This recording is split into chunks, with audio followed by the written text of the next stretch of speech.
인간이라는 동물은 이상하다. 그들은 이유 없이 웃기도 하고 이유 없이 울기도 한다. 이유 없이 행복해지기도 하고 이유 없이 슬퍼지기도 한다. 그들의 마음은 나에게는 이해가 안 된다. 저희 집에는 고양이가 있어요. 이름은 문이고요. 6살 반의 스코티시 폴드예요. 모니는 영화 플로리다 프로젝트 속의 아역 여자 주인공의 이름인데요. 동글동글한 얼굴과 꺾이지 않을 것 같은 기세가 닮아서 이름을 붙여주었어요. 모니는 제가 집에 오면 신발장에 마중을 나오고 의자에 앉으면 무릎에 올라오고 침대에 누우면 배에 올라오는 나름 개냥이에요. 하지만 여느 고양이들처럼 애정이 충전되면 뒤도 안 돌아보는 전형적인 고양이지요. 그런 무늬를 보고 있으면 저 작은 머리로 무슨 생각을 할까? 무늬가 보는 세상은 어떨까? 궁금해지곤 합니다. 오늘 읽어드릴 나스메 소세키의 나는 고양이로소이다는 이런 생각에서 시작된 소설인데요. 고양이의 눈으로 본 일본 근대의 모습을 그리고 있어요. 작가가 영국 유학을 통해 서양을 체험하고 돌아와 일본의 근대화를 몸으로 겪으며 하게 되는 근대성에 대한 고민을 고양이의 입을 빌어서 하고 있습니다. 우리 문희도 날 이렇게 보고 있을까? 그런 상상으로 재밌게 읽었던 작품이에요. 그 중에서 고양이가 하는 말들을 읽어드릴게요.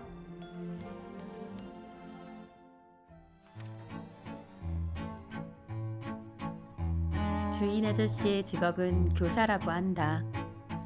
학교에서 돌아오면 종일 서재에 틀어박혀 거의 나오지 않는다.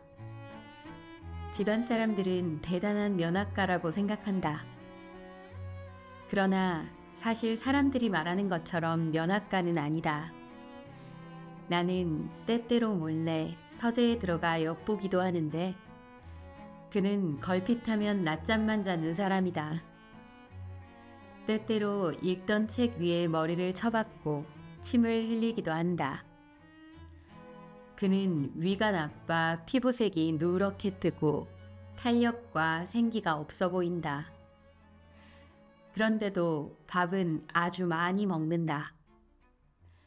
밥을 많이 먹고 나서 소화제를 먹는다. 그리고 책을 편다. 두세 쪽 읽다 곧 졸기 시작한다. 책 위로 침을 질질 흘린다. 이것이 그가 매일 밤 반복하는 일과다. 나는 고양이지만 때때로 생각한다. 교사란 정말 편한 직업이다. 사람으로 태어난다면 교사가 최고다. 이렇게 자면서 시간을 보내는 직업이라면 고양이라도 못할 이유가 없으니까 말이다.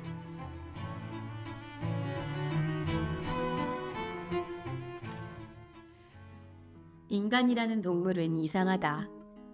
그들은 이유 없이 웃기도 하고 이유 없이 울기도 한다. 이유 없이 행복해지기도 하고 이유 없이 슬퍼지기도 한다. 그들의 마음은 나에게는 이해가 안 된다. 고양이는 차라리 단순하다. 먹고 싶으면 먹고 자고 싶으면 자고 화날 때는 열심히 화내고 울 때는 이보다 슬픈 일이 없다는 듯 운다. 우선 일기 따위 쓸데없는 것은 절대 쓰지 않는다. 쓸 필요가 없기 때문이다. 우리 고양이족은 일상생활 그 자체가 거짓없는 일기이니 달리 귀찮은 수고를 하며 자기의 참모습을 보존할 이유가 없다. 일기를 쓸 틈이 있으면 마루에서 자는 게 훨씬 낫다. 세상을 살다 보면 진리를 깨닫게 된다. 진리를 깨닫는 것은 좋으나 나날이 위험한 일이 닥쳐와 매일 방심할 수 없게 된다.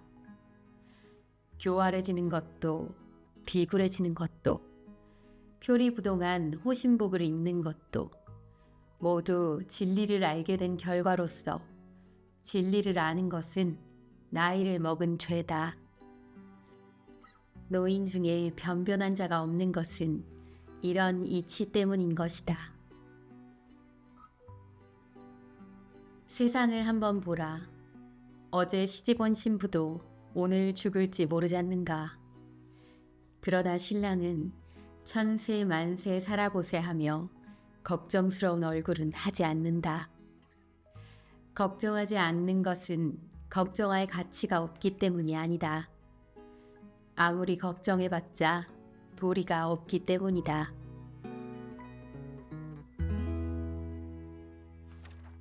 인간의 관점에서 고양이 따위는 1년 내내 같은 얼굴을 하고 추나추동 단벌로 지내서 지극히 단순하고 무사하게 돈이 들지 않는 생애를 보낸다고 생각할지도 모르나 아무리 고양이라도 더위와 추위의 느낌은 있다. 어쨌든 이리 고달픈 인생에 멋을 부려 무엇에 쓰려는지 모르겠다. 이런 생각을 하면 인간은 사치스럽게 보인다. 우선 다리가 4개인데 2개밖에 사용하지 않는 것부터가 사치스럽다. 4개로 걸으면 그만큼 빨리 갈 터인데 항상 2개로 걷고 나머지 2개는 대구포처럼 멍하니 매단 모습은 참으로 꼴불견이다.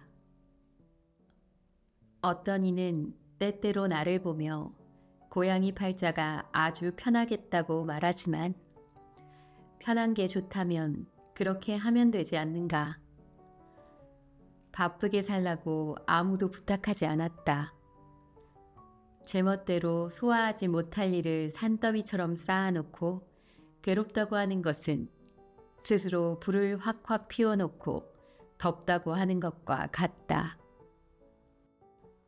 인간은 어리석음으로 고양이를 달랠 때 내는 간지러운 소리.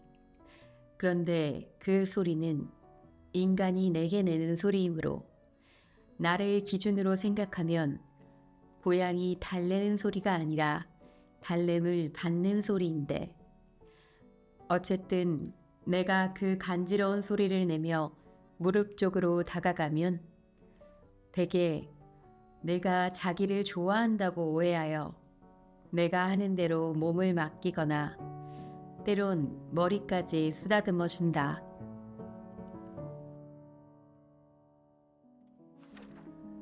아저씨가 무능한 사람이기는 하다.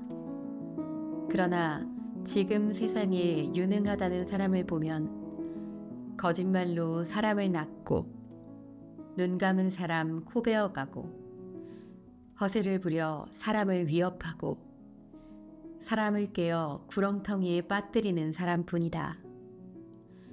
중학생 같은 애송이도 이를 흉내내어 이렇게 해야 행세를 한다고 잘못 알고 있으니 원래는 얼굴을 붉히며 부끄러워해야 당연한 것을 득이양양하게 이행하며 미래의 신사라고 생각하고 있다. 이런 자는 유능한 사람이라 할 수 없다. 무례한이라고 해야 한다. 이런 놈팡이들에 비하면 아저씨는 훨씬 나은 인간이라고 할 수 있다. 패기가 없으나 훨씬 월등하다.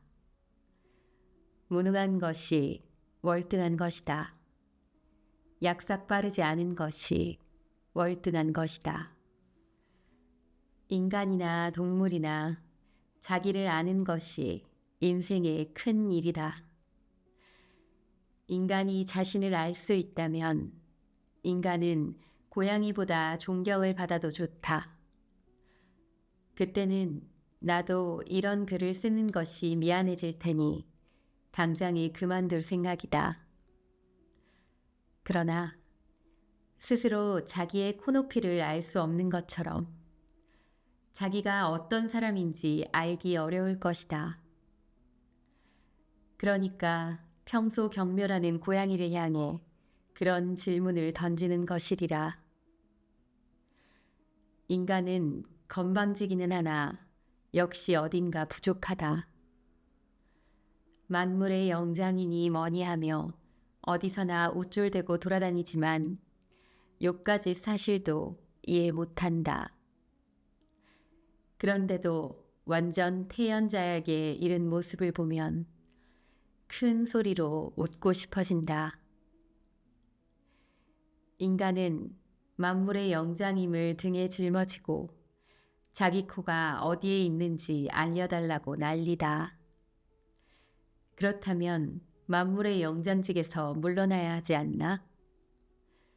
그러나 왜 그런지 죽어도 놓으려고 하지 않는다.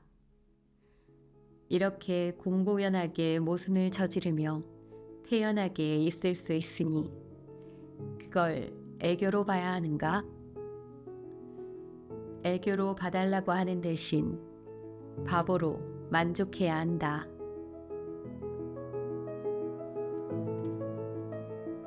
소설 속 고양이는 같이 사는 선생님을 한심하게 생각하며 관찰합니다. 저희 고양이도 절 보면서 그런 생각을 할 것만 같은데요. 소설의 후반부로 갈수록 그런 선생님을 연민하고 사랑하는 고양이의 생각을 들으면서 우리 문희에게도 더 잘해줘야지 하는 마음이 커졌어요. 그럼 저는 이만 추르드리러 가볼게요.